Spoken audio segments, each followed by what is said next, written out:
How to sync CapCut project across devices. So hello guys, welcome back to my YouTube channel.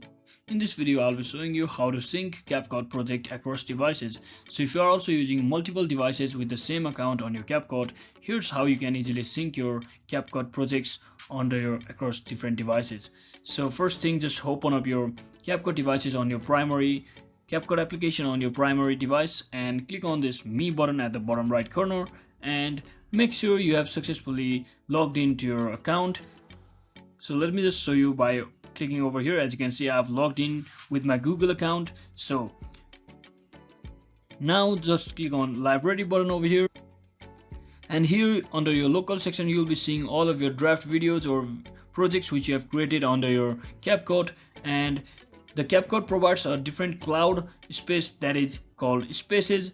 So here you will have to enter all of you, create your space first, which is the cloud storage, and here you can easily upload all of your videos just like this by simply heading over to your video section. And once you upload them, when you try to log in with the same account inside the CapCut from different devices, you will be able to access all of the videos you have created inside of this space, which is a cloud storage. So that is it for today guys. I hope this video was helpful. If it was, don't forget to like and subscribe to the channel. See you on the next one.